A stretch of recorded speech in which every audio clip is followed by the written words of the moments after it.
Anyone who grew up gaming in the 80s or 90s can't help but feel an intense, serene wave of joy as they step into the retro world of mystery and puzzles that is Fez.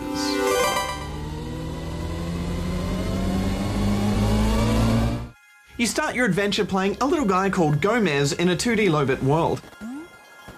Then all of a sudden you're sucked away and confronted by a giant weird cube that speaks a language which is completely foreign to you. You are then bestowed a magical Fez that literally changes your perspective on the world. You can now rotate the world horizontally and see other dimensions. A magical little cube called Dot tells you the hexahedron has been fragmented and scattered all over the world, so it's up to you to restore it using your unique gift. If you don't, the world will collapse. Being able to manipulate dimensions really makes it a lot easier to get around and reveals paths that were previously not open to you. Cliffs become stairs, ladders join up, and doors appear out of nowhere. This is a game of pure platforming and intense puzzling. To solve its puzzles, you will need a pen and paper, and if you're really serious about it, perhaps a corkboard, somewhere to pin your deranged scribblings and link them together with string. Fez may drive you completely bonkers, but I think it's a rewarding kind of madness. At its core, it's just a lovely platformer that tasks you with finding 32 cubes throughout the world. These are scattered into whole cubes and cube fragments. And when you find a cube fragment and it plays that little chime, something goes off in your brain that just injects you with a moment of pure joy. Yeah, and I love how happy he is when he finds a giant one. You know, that perspective mechanic really reminded me a lot of games like Crush or Echochrome, but this is such a unique take on that concept. And I just thought they managed to mix up the platforming so much with that simple rotation device. Yeah, plus when you die, you just reset to your last safe position, so it's not punishing. There's also no enemies, although those tears in space and time are terrifying. You'll also need to rotate to blow open doors with bombs, reach crates which you'll use to trigger pressure pads, align blocks in more complicated puzzles, rotate platforms to make explosions work their way around walls to open up pathways. It's also used in more complex ways with treasure maps and pattern matching.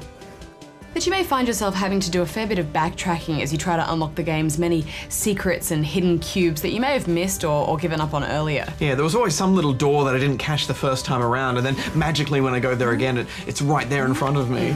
And that's core to this game, really. You'll start just ambling your way through, collecting the gold cubes, which are quite easy to find, and then suddenly you'll start to notice little puzzles here and there, and strange symbols, and things which provoke you into exploring further. And it's then that you start to realize there's a whole nother layer of depth to this game and its puzzles. A good example of a unique puzzle is this tuning fork. When you get close to it, your controller vibrates in a pattern on the left and right side. I didn't even know my controller could vibrate separately. And there are so many wonderful little ideas sprinkled throughout Fez. You don't always have what you need to solve a room or an area though, and that's my main criticism with this game. There's just nothing worse than not knowing if you can solve an area with what you have. And until you finish this game once and then begin a new game, you won't understand why that is, and even then it's not obvious.